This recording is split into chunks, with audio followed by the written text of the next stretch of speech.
Reckon that's what we've been waiting for. And right on schedule. It's almost too easy. He doesn't have any British troops escorting him.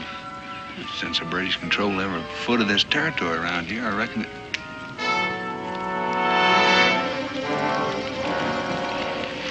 Shawnee? Yeah. Well, that's something we didn't count on. We are the British.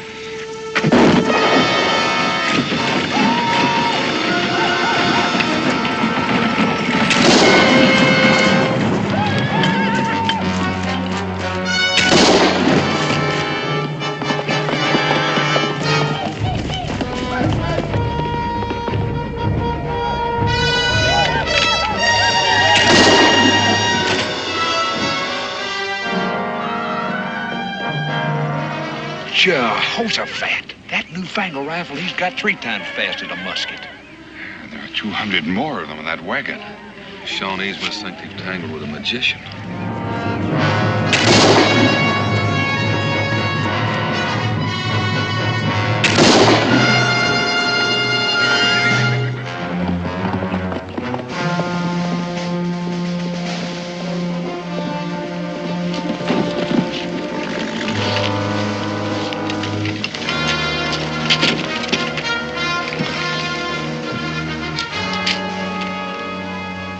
Don't move, Major. I wouldn't do that, Major. I don't want to have to shoot you.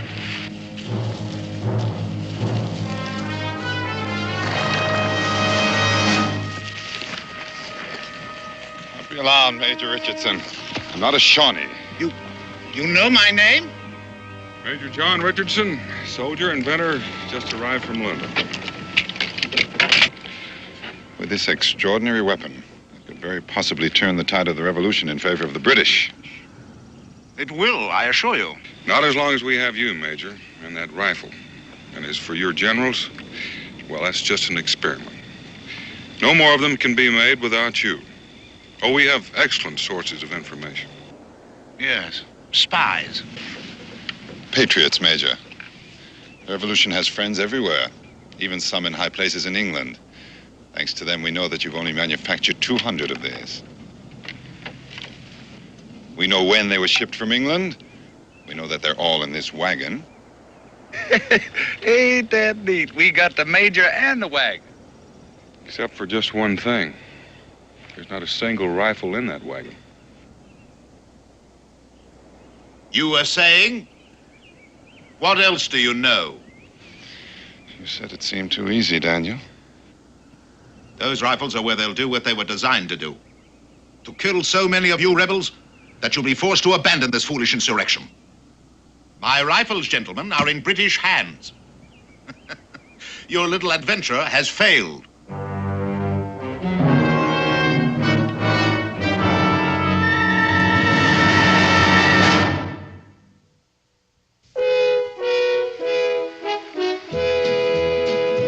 Daniel Boone, what a doer, what a dream comer, truer was he.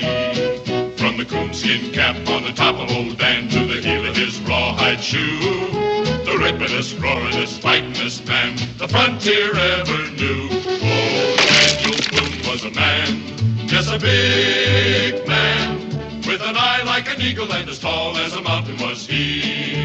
Oh, Daniel Boone was a man, yes, a big man, and he fought for America to make all Americans free. Daniel Boone was a doer, what a dream comer, truer was he. Daniel Boone, Daniel Boone.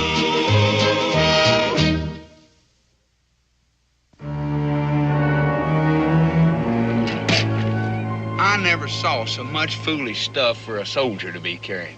He must have 10 uniforms, boots, all kinds of reading books, silver eating tools, white tablecloths. Major Richardson is a British gentleman first, Jeremiah, and a soldier second. His inventions have made him a rich man, and he's learned to live like one. He's got some kind of a machine in there. Looks like it for fixing guns. You know, the fact that he's heading for those rifles must mean our information about date of arrival and port of delivery is wrong. We British are not bested so easily by your friends in high office. You see, we arranged for false information to be circulated, anticipating just such a contingency as this. Where are the rifles, Daniel? Well, according to this, they're due to be delivered in Salem and then on to Fort Stiles. Fort Stiles has only a small garrison, a few dozen men. Well, according to this, 200 hand-picked riflemen are en route there to train and serve under Major Richardson. To prove the rifles under battle conditions. I think that's the idea. Rather frustrating, isn't it, Mr. Boone? Those rifles won't do them much good without you, Major. My dear man, the whole British Army doesn't cease to function if one officer disappears. Anyway, anyone can learn to fire a breech loader, even mine. In any case, I'm of no value to you without my rifles. I think he's got a point, Mingo. Well, you ain't gonna let him go, Daniel. Not exactly. The Major arrived at the port of Boston less than a week ago, and he's never been here before. That's correct. What about it? He's due to report to Fort Stiles. Now, chances are no one there knows what he looks like. Mr. Boone, surely you're not thinking of trying to pass someone else off as me. I am thinking about it, considering the stakes. Well, they may not know my face, but my reputation is well established. Anyway, where could you possibly find anyone in this wilderness to impersonate an educated British officer and gentleman of breeding and culture? Right here.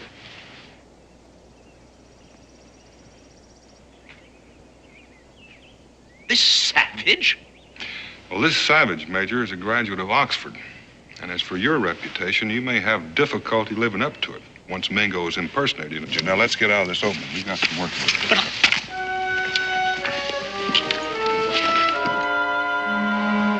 All right, Mingo, go.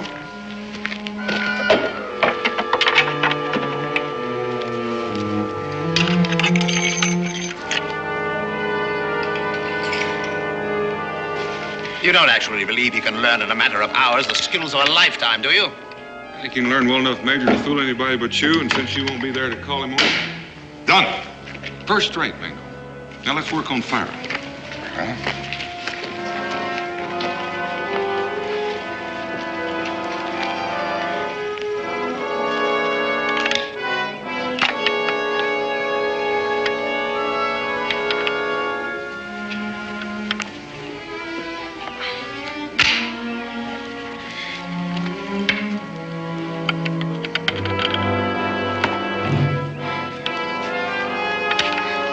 Anytime you're ready, Daniel. Fire.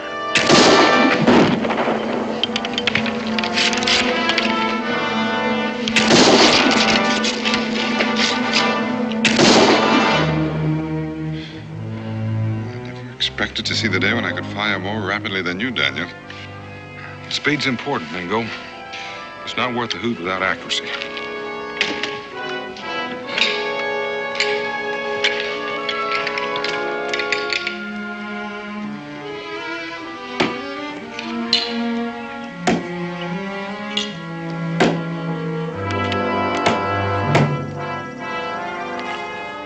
Fire at the same speed.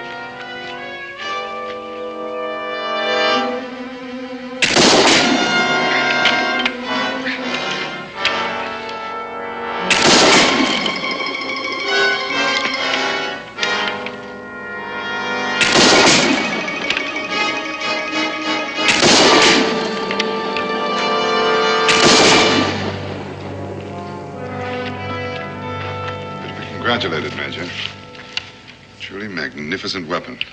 Yes, sir, Major. Your rifle in the hands of 200 Kentuckians, well, they'd be the equal of 1,000 of the Crown's finest. Well, you're getting a little ahead of yourself, Mr. Boone. Even if he is accepted as me, how do you plan to get those rifles out of Fort Stiles? Well, that's a good question. I wish I had the answer.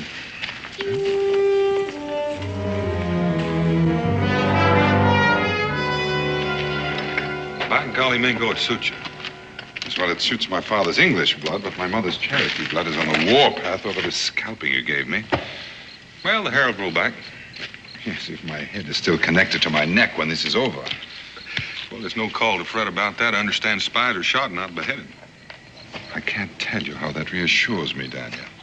By the way, how am I to contact you when I've arranged everything? You're orderly. Orderly? Jeremiah.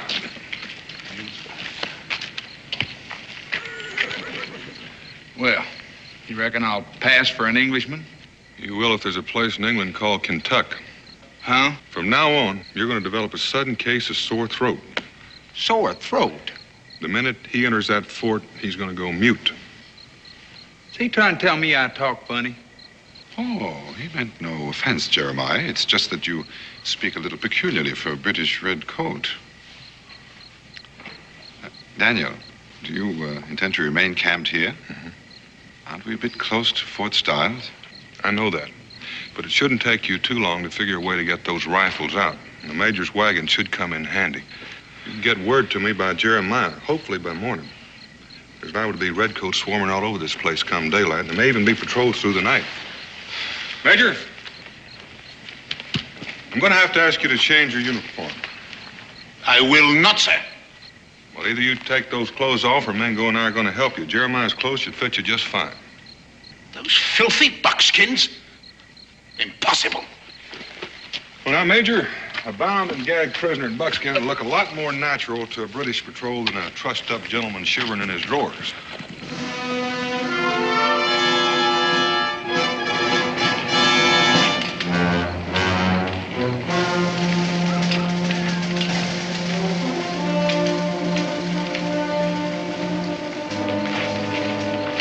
British officer and wagon approaching the gates.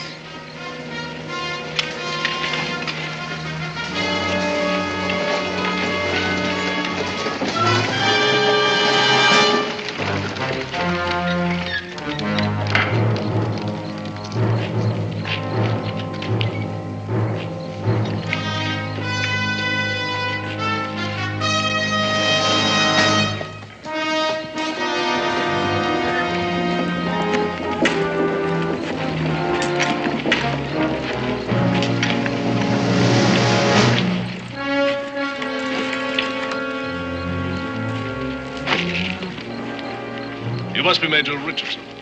Colonel, I insist that you inspect my papers, Colonel. Yes, of course, but I have been expecting you, and there's several... Well, then I presume that my quarters are ready. Yes, but I thought we'd have a little talk first. Where are they? Well, you're in the same building with me. Our offices, dining room, and so on are in headquarters building. Yes. Well, that should be satisfactory. Quarter my horse, won't you, please? Take my personal effects to my quarters. Now, if you please, Colonel, I should like to inspect my shipment of rifles. Where are you keeping them? Well, that's what I've been trying to tell you. I received notification early this morning that there was a storm at sea. The ship has been delayed. It's not expected to dock in Salem until late tomorrow. Yes, well, that is a disappointment, isn't it? Then I assume that you have provided a suitable place to store the rifles when they do arrive. Oh, yes, I've made room in the arsenal. They'll be quite safe there, locked up tight. But I do have a pleasant surprise for you, Major, to offset your disappointment. Oh? Yes, your 200 riflemen on their way here will arrive under the command of Captain Halstead. Captain Halstead? Barnaby Halstead. I understand you're old school chums. Oh, you mean that? Captain, of course, Captain Halstead. Yes, well, delightful. Come along.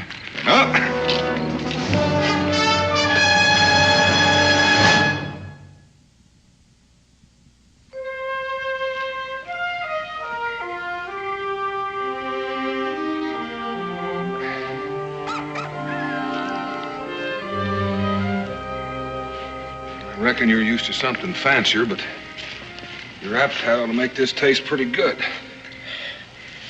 I shall take extreme personal pleasure in attending your execution, Mr. Boone. You like to count your chickens, don't you, Major? You'll never get those rifles out of British-held territory. Even if your Indian friend does succeed in fooling the commandant at Fort Stiles. Why don't you kill me, Mr. Boone? If you're entertaining an idea of somehow using me to aid you with your flight... Eat it. It tastes better while it's hot. I never claimed to be much of a cook, but it is nourishing. What is it? Be quiet. Be quiet. Why should I? Listen. Oh, here! You hear hear something? That I did. Like someone shouting for help. Seemed to come from that direction. Right. Over here, British officer! This way.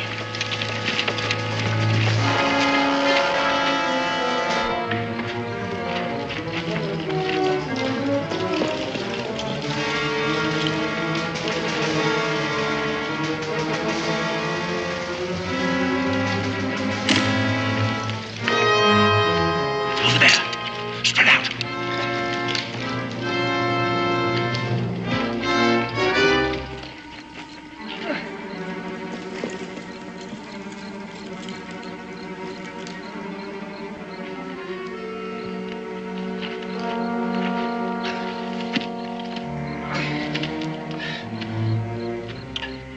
Corporal, I was never so glad to see a British uniform in all my life. That's so. See, some rebels. They made me prisoner. And who might you be? Oh, the clothes. I'm Major Richardson, Corporal. Major John Richardson. Some rebels captured me. But if you'll be good enough to untie me... Yeah, I'll untie your legs, all right. So you can march at the point of my musket. You're making a terrible mistake, Corporal. Well, one of us surely is, mister. Major John Richardson arrived at Fort Stiles an hour ago. Fool, that man is an impostor. Well, that's for the colonel to decide, not me. Now march, mister.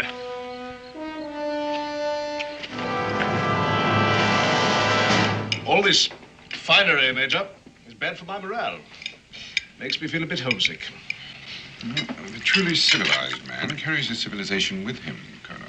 I, for one, should find it unbearable to have to live for very long as the primitives in this country do. Well, then I must apologize for the plain fare my orderly prepared for your palate.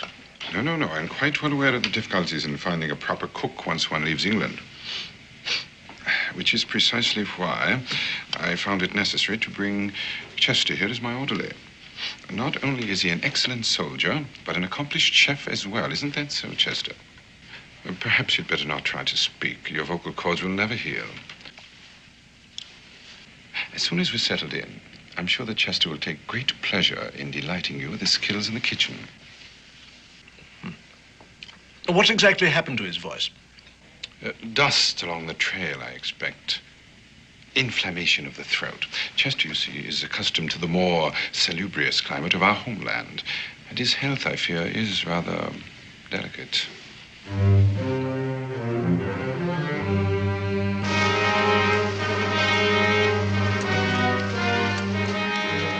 Corporal Watkins and patrol. Open up.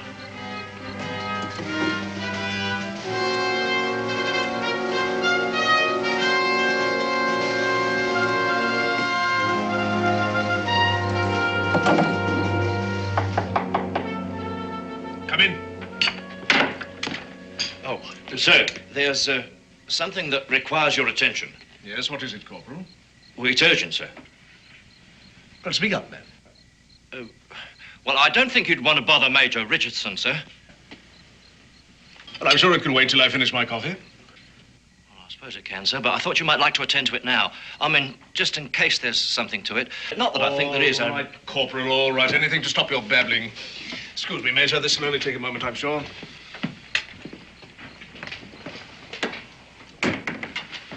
What do you suppose that was all about? I don't know. But why do you keep telling him I'm such a good cook? I was playing a part, Jeremiah. Overplaying your hand is more like it. The way you talk to him, he's a colonel, you're a major. But you've seen the major. You know his reputation. He'd be arrogant before the king. Maybe, but if I do any cooking for him, you're going to have a sick colonel on your hands. That might not be such a bad idea. Look, we've got to get word to Daniel. Tell him that the rifles won't be arriving until late tomorrow and that a friend of the major's is due here. I can't just walk out of this fort. No, I guess you can't. But you are supposed to be a master chef. And a master chef uses rare herbs and spices that grow in the woods. I wouldn't know an herb if I fell on one. Well, most people wouldn't. Well, you can't speak, so I'll give you a note to show the guard at the gate. After you've talked to Daniel, pick some weeds to take back with you. You people are ingenious. You know, your story is so ridiculous, I'm almost inclined to give it some credence. Well, why do you suppose I was tied up? And why did I shout for help? Well, certainly the corporal told you you'll that... have to do better than that. Anyone can tie a rope around his legs and shout for help. The corporal surely told you there was another man there, the one they followed. Yes, and lost. Your accomplice in trying to convince us of this nonsensical story. For what reason? Well, probably to get your hands on those rifles, I expect. The rifles? Yes, the rifles. That impostor brought one with him, didn't he? Well, look, I can describe it to you. Yes, prove to you that I know it as only the inventor could. Major Richardson has already done that. Major Richardson? I know you people have friends in London, and I'm sure they've given you all sorts of information about Major Richardson and his rifle. There's one thing they can't help you with. Major Richardson is a born and bred Englishman. There's no doubt about that. You fool. He's an Indian. Oh, you are amusing. You mean he's one of those savages? Yes, yes. He's an Indian. He just happens to have graduated from Oxford. It gets better and better. Wait a minute. Wait a minute. His orderly. He told you the man had a sore throat, didn't he? Well, that's because he's a Kentuckian. Yes, one word out of his mouth and you'd know something was wrong. Well, you'll have a chance to prove who you are, or aren't. How? In the next day or so, an officer will be arriving here, a man who's known John Richardson all his life. What officer? A Captain Halstead. Barnaby Halstead? Perfect. Well, your friends have done a complete job, haven't they? That will settle this, won't it? And I'm afraid, Colonel, that when it does, I shall be forced to send a report on this entire matter to London. It's one thing to be cautious, but it's something else altogether to be an out-and-out simpleton. Take this man to the detention cell, keep a close guard on him. Corporal. Sir? He's either the most arrogant spy who ever lived or the most obnoxious British officer I've ever met. Corporal, I want a constant and close watch kept on Major Richardson and his orderly. And I don't want them to know they're being watched. Is that understood? Yes, sir.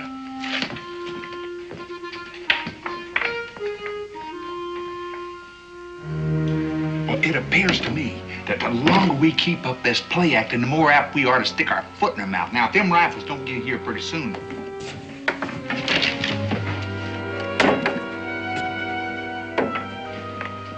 Oh, forgive me, Major. Just some minor administrative detail. Being a fort commandant can be a bore at times. I dare say. Oh, dear, your coffee must be frigid. Chester, if you will, more hot coffee for the McCoy. No, thank you. I've had quite sufficient. Chester, how long have you been with the Major? Oh, poor chap. That throat must be as raw as fresh-cut beef. 2 years, Colonel. He was assigned to me directly after I received my commission.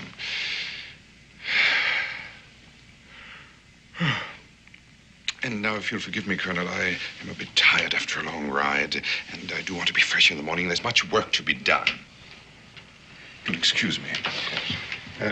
You can tend the table later, Chester. I'll need you to help me in unpacking. Good night, Colonel. Good night.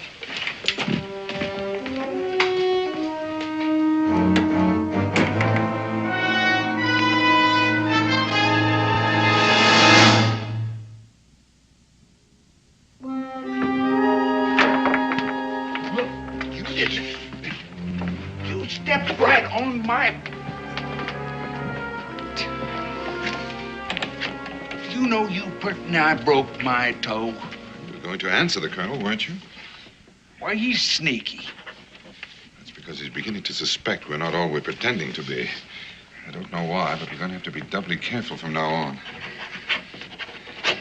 I should pass you through the gate. I'll tell Daniel about the delay in the rifles and so forth. You're sure you can find him?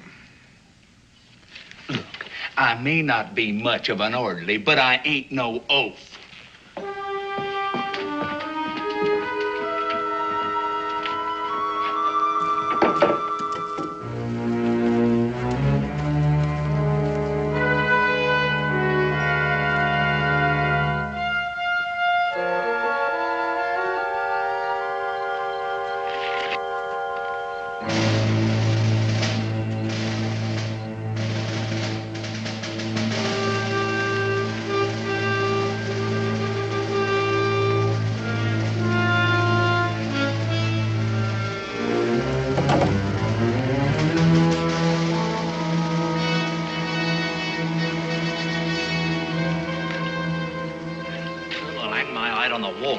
him. Track him by moonlight's well nigh impossible without cat's eyes.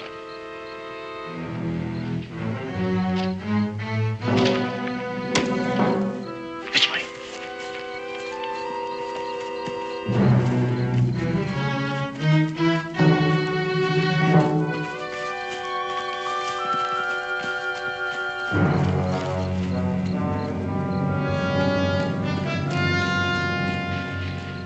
The colonel didn't say anything to Mingo about Richardson. And the fact that he's got them redcoats on me. Oh, he's got his wind up all right. Are you sure you got them off my trail? If those rifles weren't so fired important, I'd say you and Mingo ought to get out of there right away any way you can. You know something?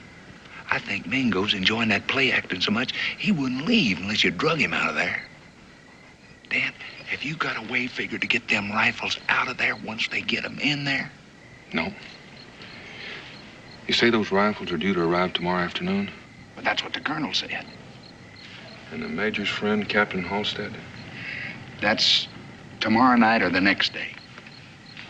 We still have some time left. If everything goes according to schedule. And so far, it ain't. We've got to prove to the colonel that Mingo is Richardson beyond a doubt. That's impossible, ain't it? I'm beginning to think so. Look, you better get on back and don't come out again. We can't afford to make that fellow any more suspicious than he is. Almost forgot.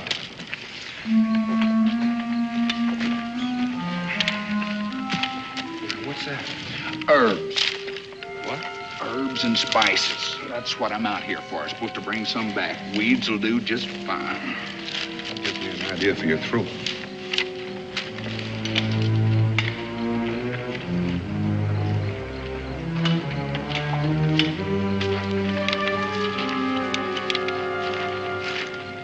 Them herbs? No, it's more like red pepper. Chew it and swallow it. Makes your throat red and inflamed. Look, Dan, if I don't come out of that fort... Don't come out. Unless there's an emergency or unless the rifles have arrived. By the way, you might let the redcoats pick up your trail and follow you, and that way you'll seem perfectly innocent. You know what? I gotta hand it to you. You think of everything.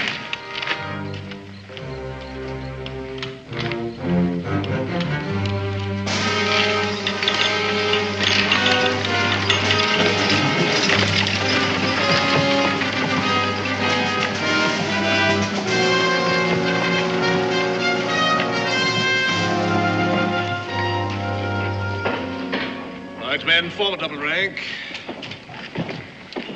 Sergeant, open them up. Well, this must be a big moment for you, eh, Major? It is, indeed. Sergeant! Through that axe. See, Colonel, I want to be absolutely certain that the rifles weathered the sea voyage successfully.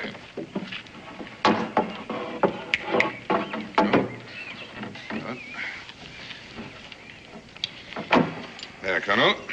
This is the weapon that's going to bring a quick end to the fighting. Yes, I believe it might. If it's all you say it is. Oh, it is. It is indeed, and more, I assure you. I don't suppose you'd care to give us a demonstration, would you? A demonstration? You mean right now? Yes, right now. Why not? Yes, indeed. Why not? Corporal. Sir. Arrange a target for the Major, will you? Sir.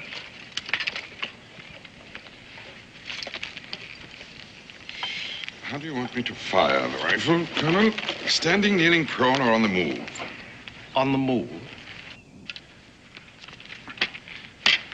Yes, you see, that's one of the distinct advantages of the Richardson rifle. Well, the choice is yours. Yeah, very well, Colonel.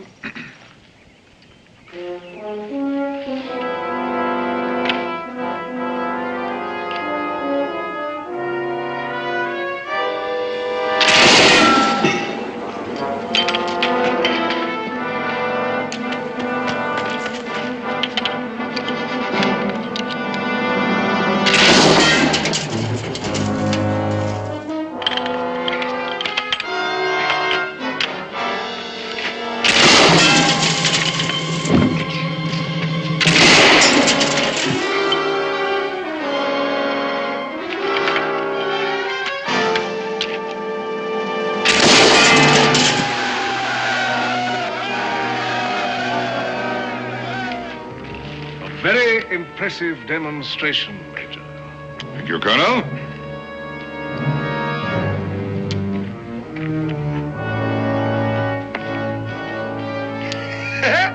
That colonel was so cocksure that he was walking you right into a trap with that rifle, and all the time you was planning to walk him right into his own trap.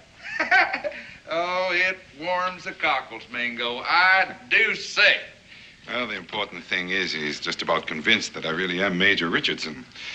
That should give us a little more freedom to work something out. Now, if nothing else happens to arouse his suspicions, we might be able to...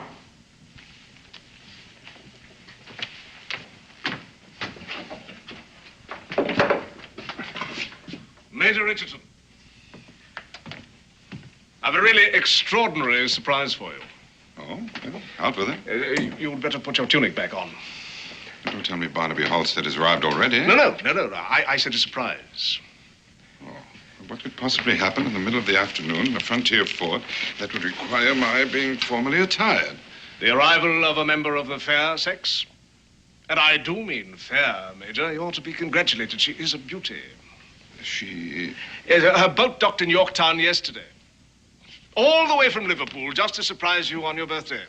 And she's in the sitting room waiting for you right now. Well, can't you guess, man? Miss Ellen Courtney, your fiancée.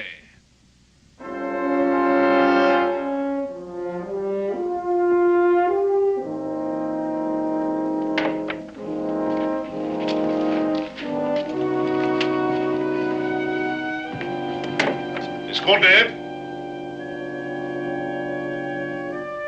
Well, that's hardly the look of a man who hasn't seen his betrothed for a long time.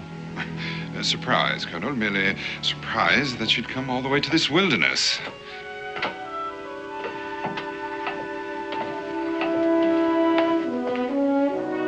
John, darling, how wonderful to see you.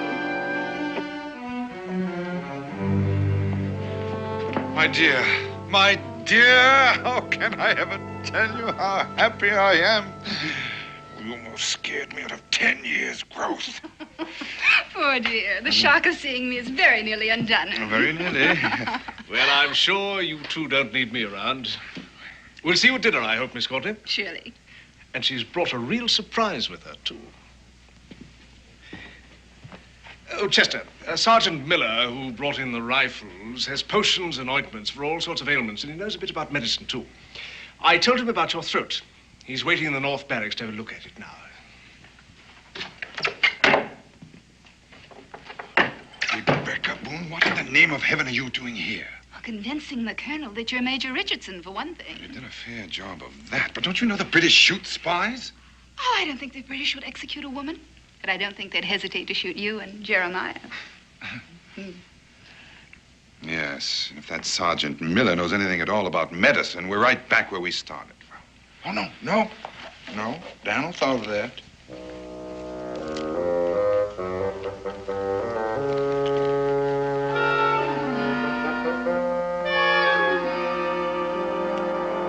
I'm on fire. I am burning up. Good. Now's a fine time to show your throat to the sergeant.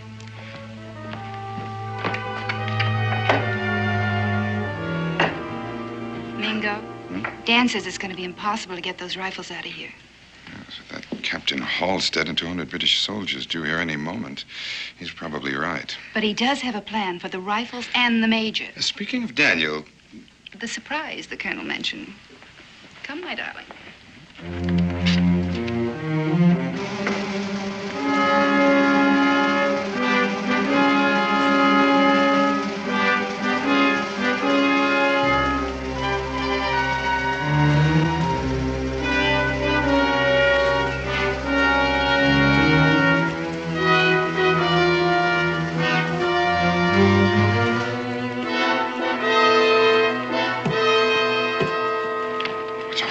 The surprise. It's the rest of your things from your flat in London. You couldn't bring them when you came. Since we're going to be married, I thought... Yes, I know, but where's Daniel?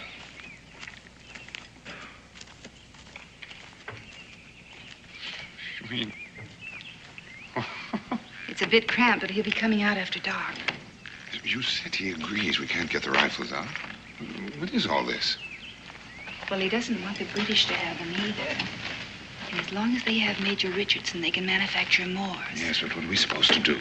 Of course, darling, we'll have to buy more things. But you'd be surprised how comfy it'll be when I get it all fixed up. Yes. Colonel, can't men be difficult?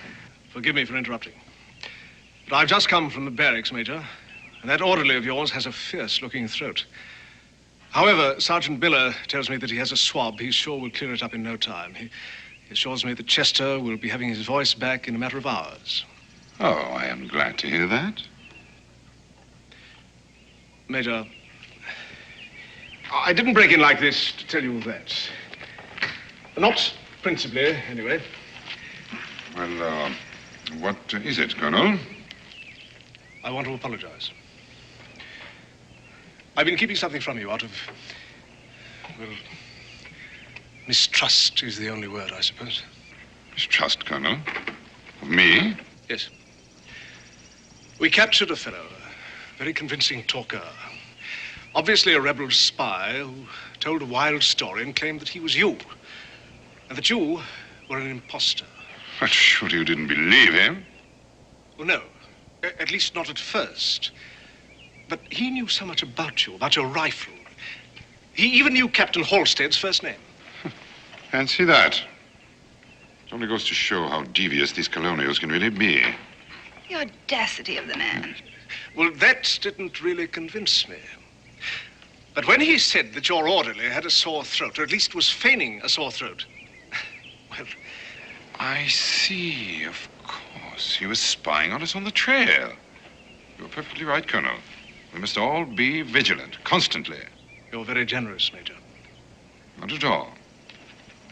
Colonel, what will happen to the man? The spy? Well, he'll face a firing squad. When? Dawn tomorrow. Well, that's all right. Pardon? I mean, I'll be back in my room at the hotel in Salem. I wouldn't want to see. Of course. Well, dinner, then? Of course.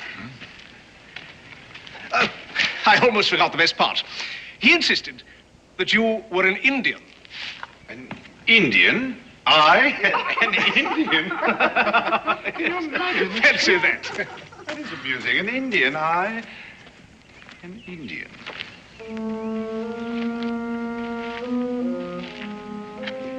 Daniel, you missed your calling. You were born to have been a master spy.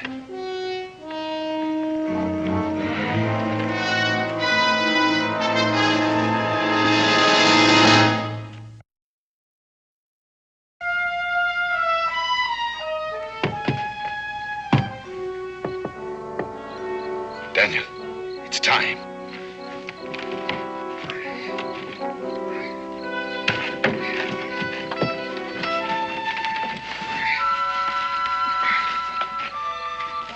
Will this fuse burn long enough? About a minute and a half. I've tested two of them. Where's Becky? Inside. I'll need about 10 minutes and then get him out of here. Right. To your right.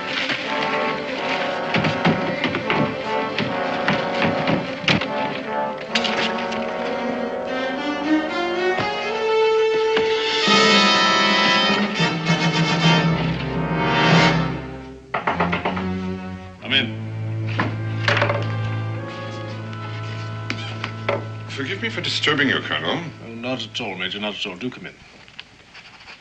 Since he's to be executed in the morning, I should like to question that fellow who claims to be me. I think we should do everything we can to find out where, how, and how much the rebels have learned concerning our plans for the Richardson rifle. Well, I doubt he'll talk, but it's certainly worth the effort. Matter of fact, I'd like to be part of it. Excellent, Colonel.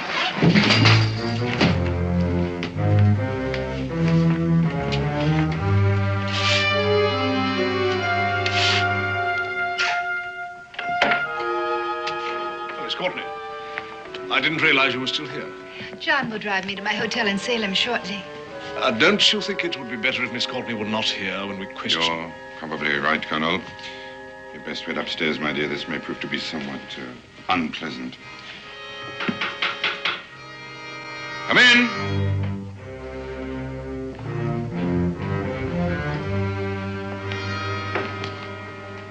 So, fellow who claims to be Major John Richardson. Meet your fiancée, Major. So, you compound the crime. She's an impostor also. I see. You've decided to continue this ridiculous fiction to the end. You see nothing, Colonel, because you're a blind and thoroughgoing fool, which you will learn to your sorrow when Captain Halstead arrives. In that case, you'd better pray that Captain Halstead arrives before dawn, hadn't you? My dear. Now, look here. Don't you think you've gone far enough with this masquerade?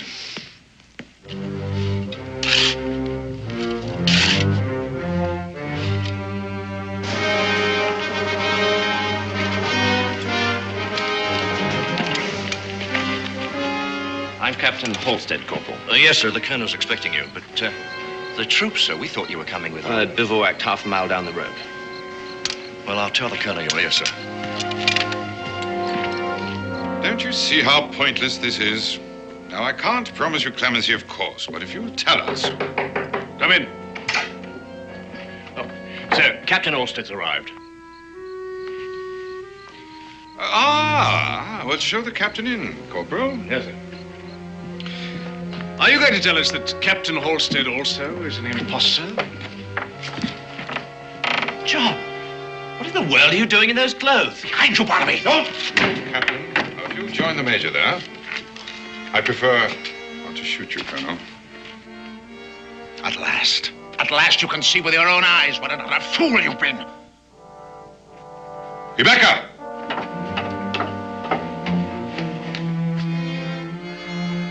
See that Major Richardson doesn't move while we take care of them. You must think you're pretty clever.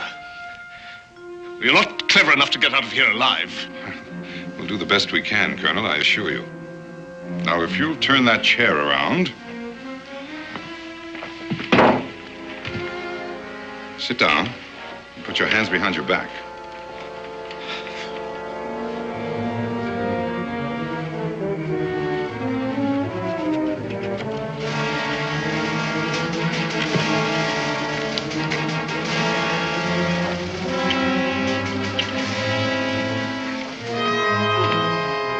Why, you ought to be grateful, Major.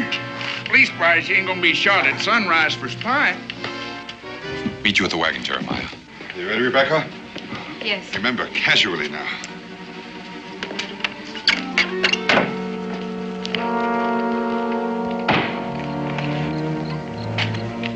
Evening, Corporal. Sir, shall I stable the captain's horse, or shall I leave him here? Captain Halstead will be a while. He's tied up with the colonel. Thanks, sir.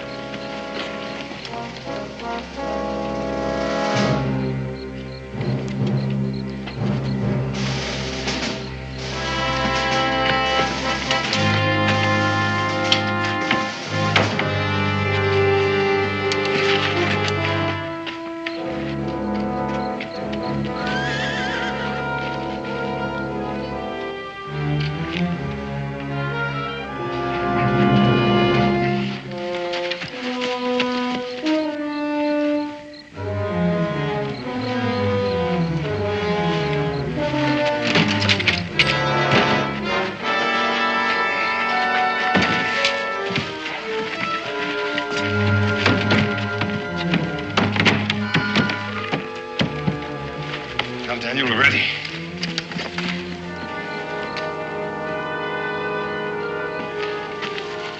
You ready? Right. You say that fuse will burn for a minute and a half. You sure it'll blow up all those rifles in there? When that gunpowder goes, those that are not blown up will be burned to cinders.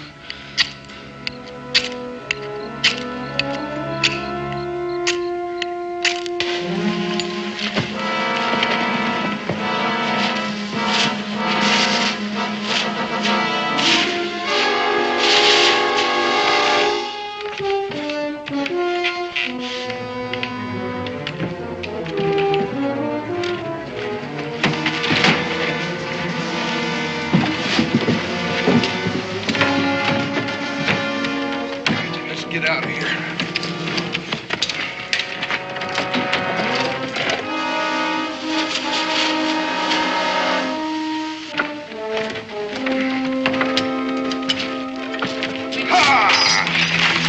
Nice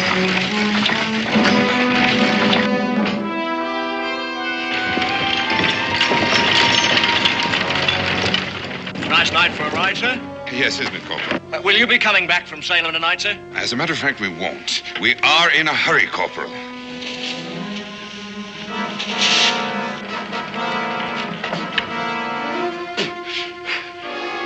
Corporal of the Guard! Corporal of the Guard! Stop those people!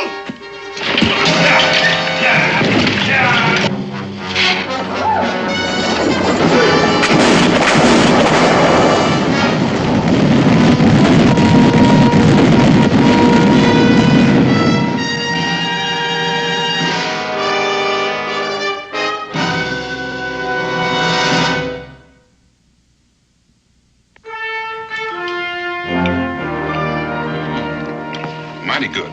Thank you, sir. Coffee? Mingo? No, thank you, Rebecca. I think I like your hair short. But perhaps I could shape it a little more. You do, and my mother will come down from the happy hunting ground and haunt you. Coffee, Jeremiah? Careful, it's hot. No chance of getting that Major Richardson to make some of them rifles for us, is there, Daniel? He's a stubborn man. And a proud one. He's refused money, freedom, and a commission in the Continental Army. Can't help but admire him, in fact. Well, one thing for sure, them rifles ain't gonna do nobody any good in this fight. Or any harm, either. Well, we bought time, and time is in our favor. Rebecca Boone, you're an amazing woman. Wife, mother, spy. Most important thing, cook. That's what she does the best. Well, now, I'm not so sure that Rebecca will regard that as a compliment just now, Jeremiah. Well, for one thing, we never would have escaped alive from that fort without her. And never mind destroying the rifles. That makes her a heroine of the Revolution. A little more exciting than being a frontier woman. And for another thing, I think she rather enjoyed playing the part of a British lady. Is that a fact, Becky? Well, I surely did hate giving those lovely clothes back to Mrs. Devery. Speaking of clothes, I lost a perfectly good set of buckskins to that Major Richardson. Well, now, don't you worry about Jeremiah. We'll shoot you another set. And Becky will stitch them up for you, won't you, Becky? Back to the frontier. More pie, Jeremiah? Don't mind if I do.